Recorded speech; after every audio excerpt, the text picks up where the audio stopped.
Welcome back to On Texas Football, special live edition of On Texas Football. Busy day here on the channel and over at OnTexasFootball.com. Got some breaking news this afternoon, so we're coming to you live here on the channel. I'm Jeff Howe, joined by my colleague, lifetime Longhorn Rod Babers. CJ Vogel will join us here shortly. Rod, the big news we're talking about, we've had a couple guys declare their intentions to enter the transfer portal whenever it opens in early January. The big news, though, not unexpected. This was expected. Anthony Hill Jr. officially declares for the 2026 NFL draft. Rod, CJ and I said this when we were talking about, did a video here on the channel about NFL decisions. Anthony Hill, you look at the career he had, the impact he had at Texas. This is exactly what you want. When you recruit a five-star guy, you sign a five-star guy, you bring him into your program. This is exactly what you hope to get from him.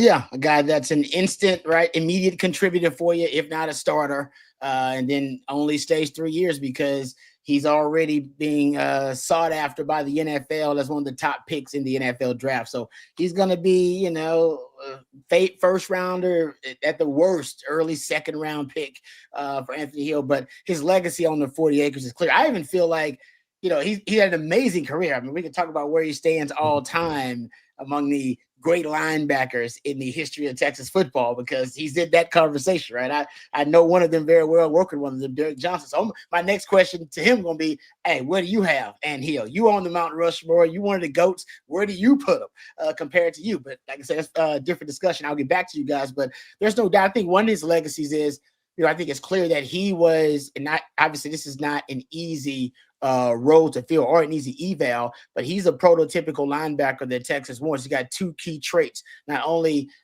is he a sideline to sideline linebacker, right? That's got exactly God. He's Godspeed. He's going to accomplish great things at the NFL. Might be just as good of an NFL player as he was a college player, but he also has that pass rushing ability. And I think that's what's going to make him so valuable in the draft is that they're going to look at him, and a lot of folks already have in terms of their draft evals of him as a guy that can be a significant contributor on the edge. There's a likelihood he's going to play, coming off the edge as a blitzer from the second level, more at the NFL level than Texas utilized him in that role because he's a very gifted pass rusher. And I think that's what gives him that added value that usually in the NFL draft, off-ball linebackers, they're not considered a premium position. That's a different discussion that we can get into, but it's not considered a premium position unless you can rush the quarterback. And you're a playmaking linebacker, right? A guy that can create those havoc plays. That's what he does really well. He's a havoc-minded player, creates a lot of big plays back there, and he also is a gifted pass rusher. Those two things propel him to be a guy that is projected to be a first round. And I need to be careful with how I say this, right? Because I think some people can misconstrue it, and I even got some feedback from something I said on the channel over the weekend. I think his production at the NFL could actually be better in terms of the sack numbers and the havoc numbers in the NFL than they are in college. Still, we saw Micah Parsons do this, and Micah Parsons isn't alone. And I know he's an athletic freak, but we see other linebackers in the NFL, Rod. There's such a premium on guys that can affect the quarterback that's what you want those guys to do, whether it's playing from the second level or, like you said, spinning down to the edge and having him be on the edge in pass rush situations. I just think he's in terms of a linebacker, the only other Longhorn I could compare him to, and again, even the guy I compare him to is a little bit different. The only other Longhorn linebacker that I've seen that has that natural pass rush ability was Sergio Kendall. But even then, Sergio played almost more like a true edge. Yes, he did. Yeah. So really, I'll say this, Rod, at the very least, we can do comps or whatever between DeMarvion Overshown and Anthony Hill. If you want to play linebacker at Texas and wear 0, the bar has been raised significantly if you're a guy that wants to do that. No, that's a good point. And so what's the kind of the commonality of those two guys? The versatility is a big part of it too, right? Guys that are versatile, guys that also can be impact players in the passing game. They're not necessarily liabilities in coverage. I mean, Anthony Hill made a lot of big plays in the passing game. And the added bonus, we saw it late from Demo. We saw it often from Anthony Hill to be a guy that can help you as a pass rusher or as a blitzer from the off-ball linebacker second level, or as a guy you can just put on the edge and have him as a guy that can really get to the quarterback off the edge. So I with you. We got to have the conversation about where he stands all the time, and then we got to look at his numbers and all that kind of stuff. But his legacy is clear. That was a transition of the types of linebackers that Texas is going to start recruiting when they got Anthony Hill, because basically you're spoiled now. You can't go back. Can't go back to just let's just get linebackers that, guys who are steady linebackers, assignment sound guys that can play off-ball linebacker. No, you need that added value of a guy that can be an edge rusher from that front as well. CJ, as we bring in CJ Vogel joining us now. CJ, when I think about Anthony Hill, I think about the guy I saw at Denton Ryan way back when, and you think, man, if he gets to campus, what could he be? Rod and I started talking about it at the top, and you and I talked about it over the weekend, CJ. When you recruit a 5-star guy, you recruit a guy that's one of the best defensive prospects in his recruiting class. This is the kind of return on your investment you expect to get, you hope to get, and Texas got it. Yeah, I think this is exactly the type of guy who accomplished everything that he said he wanted to accomplish, right? He helped return Texas back to the national stage. He won a conference championship. He was a 3-and-done guy. Linebacker is not a fun or flashy position in terms of NFL draft stock, but to play your way into a potential day one pick as a true middle linebacker in today's day and age of football, that's a rare thing to do. Yep. He's going to test off the charts. I think NFL teams will love getting to sit down and meet with him as well. But to your point, Jeff, I think he fulfilled what he hoped to accomplish at the University of Texas, give or take, obviously, a national championship. But that was a huge win. And I know y'all have talked about it a little bit. Go back to when he committed to Texas and how big that was for Texas at the time. A 5-star linebacker who was previously committed to Texas A&M. Longhorns get him to flip, and he carried out a career that I think every Texas fan is very proud and pleased to have watched over the last 3 years. It's been a heck of a ride, and it's been fun as hell to follow. Rod, he's not going to be as decorated as Derek Johnson. I mean, Derek Johnson, the College Football Hall of Fame, and we love DJ, friend of the channel. I know you work with DJ on 3rd and Longhorn. But to me, Rod, Anthony Hill did the same thing Derek Johnson did in terms of he changed the way the linebacker position is played and thought of at Texas. Texas has great traditional linebackers. I mean, you can go back all the Tommy Nobis back in the 60s, but even, in the 80s and in the 90s with Jeff Lighting and Britt Hager and Brian Jones. And then into the 90s, and DJ was the first, I looked at DJ as kind of like, man, I thought of those Florida State type linebackers. Like when I talked to Derek Brooks, I'm like, oh my gosh, that's Derek Johnson, except Derek Johnson's doing that at, 6'4", 210 as a freshman. Just but Rod, you mentioned it, like it felt like the development of DeMarvion Overshown helped Texas get to a point where, okay, we kind of know what we want in a modern day off-ball linebacker, but then you bring in Anthony Hill, it's like, man, we got that and then some, because this guy can do all the things Demo did, but he's also an elite pass rush presence. So to me, that's Anthony Hill's legacy. He he broke the mold for what Texas wants in an off-ball linebacker in this day and age, what you want in that position. There's no doubt. I totally agree with you. And now if you're Texas, right, you can't go back. You have to kind of go. And we've talked about how linebackers become more and more increasingly a tough position to play. It is a position that is considered usually a liability in the passing game, and a lot of coordinators, a lot of play callers like Sark, they love to go after those second level, the linebackers. So because most of those guys, they end up being liabilities in coverage. Anthony Hill wasn't a liability in coverage, and most of the time you'd rather have him as a pass rusher. But I like that about his game, that he made some plays in the passing game. I mean, that interception that he got versus Georgia, I mean, that's I guarantee you on the draft highlight reel that's going to be on there. So if you're Texas, those key traits, right? There are certain instincts, there are certain data points you're looking for, but there is no doubt, like Tyler Atkinson. I mean, we talk about this young man. I think Texas knows exactly what they're looking for, because he kind of has a lot of those intangibles and a lot of those traits that Anthony Hill has, that heat-seeking ability, that pursuit ability. Also, it's a guy that's just a natural playmaker. Just in terms of their productivity. That's one thing about Anthony Hill. I mean, he was extremely productive for you as a linebacker, and that's what you need. You need somebody that's going to be continuously making plays, whether it be in a passing game, as a pass rusher, or somebody dropping back in coverage, or as a guy that's a run stuffer. And Anthony Hill, I mean, either one, I mean, he was considered a plus player for you. There's no doubt he's going to be, like I said, first round. Because of linebacker, maybe, and may weigh tests. I don't know, maybe there's a chance he could drop to the early second round, but I don't see him dropping any further than that because he's too good of a football player. No, and it's been fun. You mentioned, the way that he's been able to bridge the passing game, the pass rushing game, the running game. I remember freshman year for Anthony Hill. What was the second game of his career? He's out there sacking Jalen Milroe at Bryant-Denny Stadium, coming away with the win. I don't know if Texas wins that game specifically without the efforts of an Anthony Hill, and that's kind of been what catapulted the rest of his career. So, Rod, you mentioned it. In all facets of playing linebacker, Anthony Hill is going to be a standout option at the next level. And it's going to be really interesting to see, do teams start to use him kind of in that micro role where they spin him down and just kind of plug and play him anywhere they want on that defensive line to rush the passer at times too. I hope they do. Rod, you look at CJ makes a great point with the Alabama game, and that to me is also part of Anthony Hill's legacy.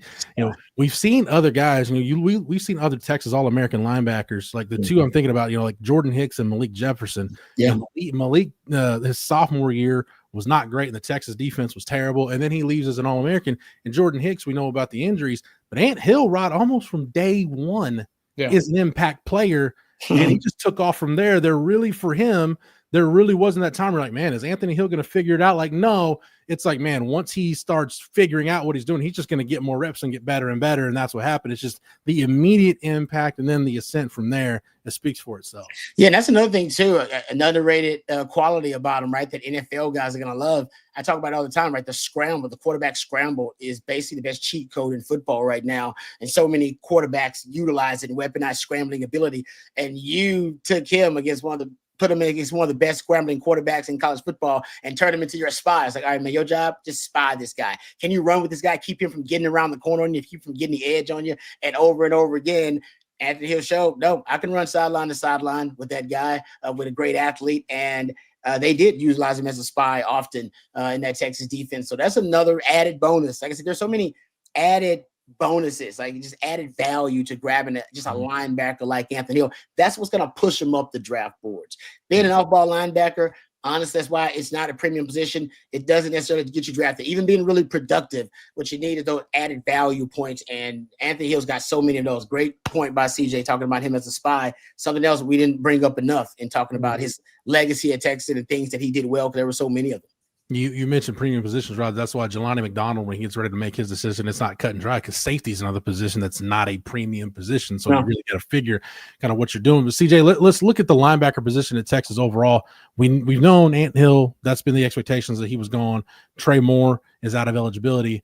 Leonga Lafau coming back. Anthony Smith coming back. Bo Barnes, who got his feet wet a little bit this year. Then you bring in the recruiting class, like Tyler Atkinson should have some kind of role this year. We'll see what happens with Rocky Cummings and Kosa Ekpala. But CJ, where are you just on where the linebacker position at Texas goes from here? Yeah, look, real quick on Jelani McDonald, because he's going to have a decision as well. I've told it's pretty on the fence right now whether he goes to the draft or returns to Austin. I'll lean a little towards him returning, which would be obviously very important for the Longhorns defense in 2026.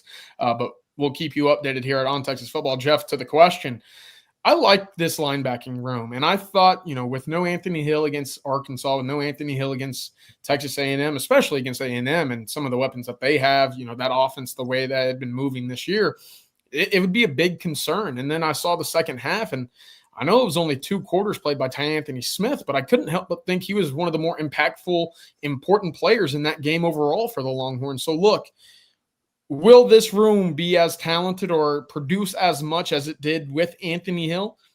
Probably not, right? That's a lot of big havoc plays, turnovers created. That's walking out the door and headed to the NFL.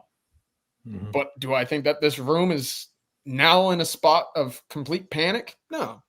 I think Anthony Smith and Leonga Lafau is a great base, right? And I think what you have coming in, obviously, with Bo Barnes now going into year 2, I'm excited for Tyler Atkinson as well.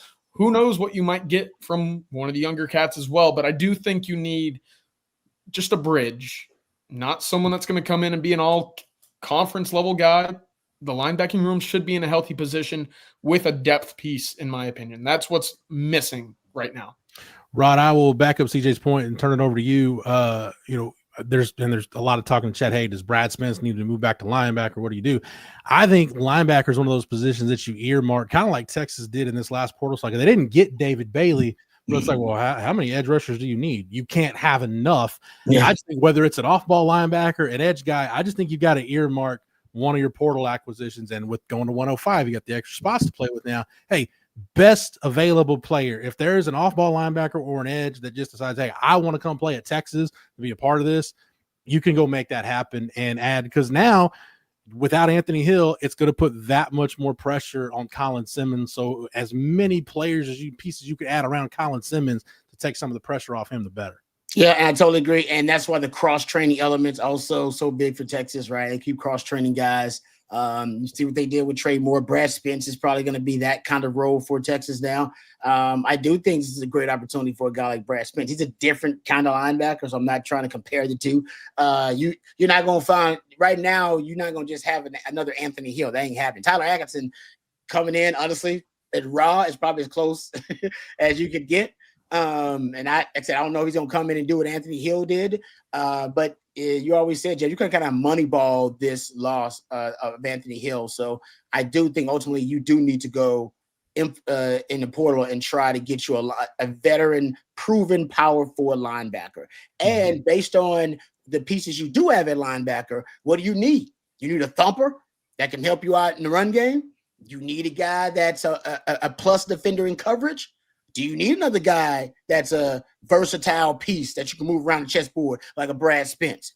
Like, do you need another guy that's basically being another that can moonlight as an edge rusher for you? Like, what do you need? You got to figure out what you got at linebacker and then what you need at linebacker. Because Anthony Hill, like we said, all those pluses we were checking, that added value he brings to you, that's a lot you're losing. You don't just lose a linebacker, man, and lose the leadership. You lose a ton in your pass rushing element, all of your pressure packages. You're going to lose a ton of the most dependable defender that you had. All your NASCAR packages and all that, all your sub packages you would break out. Anthony Hill was the mainstay. He wasn't moving around. That boy wasn't moving anywhere. He was the guy. You got a little bit of that. You got a little preview of that late in the season when he wasn't available. But now, I mean, that guy was your foundational cornerstone. You built your defense around for the last 2 years. So it is a bit of a shift. You have talent. I mean, so I'm not trying to freak people out, but there's no doubt it's a significant loss losing a dog like that. Yeah. You just build around Colin Simmons coming back for, again, we're going to have the same conversation about Colin Simmons this year as we this coming year as we did about Ant Hill in 2025. Like, we expect 2026 to be Colin Simmons' last year. So we'll see what they can do with him. CJ, real quick on the transfer portal, 3 guys that have declared their intent to enter the portal today: Trey Owens, CJ Baxter, and Melvin Hills at defensive line. None of those surprises, CJ, to us here at the channel, I don't think.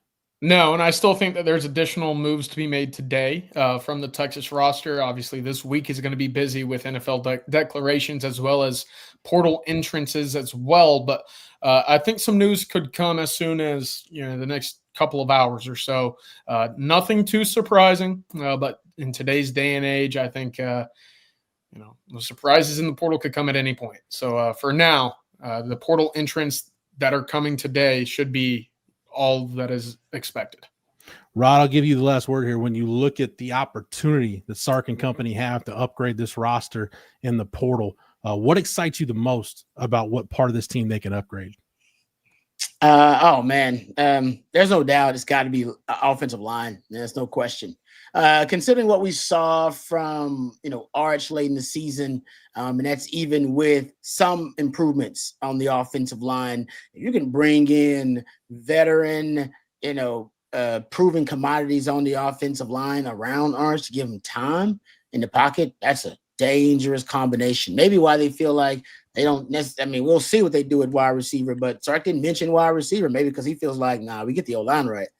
Wide receiver's going to be open and he's going to have time to hit him. So I think that's probably and running back, of course, considering Cedric Baxter news and the unknown about Trey Wisner, the opportunity for him to go to the NFL. I've already had, Derek Gibson lead the running back room. So O-line and running back, just being able to, build the offense around Arch in a new way and really, formulate an identity around Arch with a running game too and actual pass protection. When Texas was one of the worst run games, one of the worst, pass protection units in the country.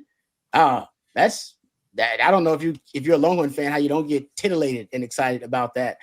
Defensively though, they got good pieces, but the secondary, they got to bring something in. The back end now, period. The back 7, I think it's going to be important how they attack that in the secondary. Linebacker, safety, corner, no matter what you're looking at. They need to bring in some starting caliber players in the back seven for the defense too. Well said, Rod. CJ, since you got here late real quick, I'll give you the last word. No, again, it's the sign of, high-level blue chip prospects. Anytime they go three and done, that's exactly what you want. That's the sign of a healthy development department, sign of a healthy football team. This should be celebrated. The news of Anthony Hill going to the NFL, I think obviously we'll probably be making a video like this for Malik Muhammad as well. And I think that's a great sign. It shows that, hey, they're taking care of their 5-star level players and they're reaping the rewards on the field. So this is exciting. Congratulations to Anthony Hill, and I know that he's going to go kill it in the NFL. Last thing I'll say is if Anthony Hill ends up going in the first round between the 21, 22, and 23 recruiting classes, Steve Sarkisian will have signed three and done guys, one in each class. You'd have Xavier Worthy in 21, Kelvin Banks in 22, and hopefully, fingers crossed, Ant Hill goes in the first round in 2023. CJ, Rod, thank you guys for the knowledge and expertise as always. Thank you to Matthew behind the scenes for producing this one. Make sure you stay locked into the channel. We'll have anything on NFL draft movement, transfer portal. We'll have it for you here on the channel. Also, we'll have it on the live stream tonight. CJ and Rod will be back actually here in a few hours with Coach Bob Shipley for the Monday night live stream. Don't forget, if you want the latest up-to-the-minute information on the transfer portal, we've got it for you over at ontexasfootball.com. And if you're not a member over at ontexasfootball.com, you can sign up right now using the promo code OTFOG, and that'll get you 1 year of access for $39.95. All right, for CJ and for Rod and for Matthew and for the entire On Texas football staff, and a big hook'em and a salute to one Anthony Hill. I am Jeff Howe. Thank you guys so much for watching this special live edition of On Texas Football. And until next time, hook'em.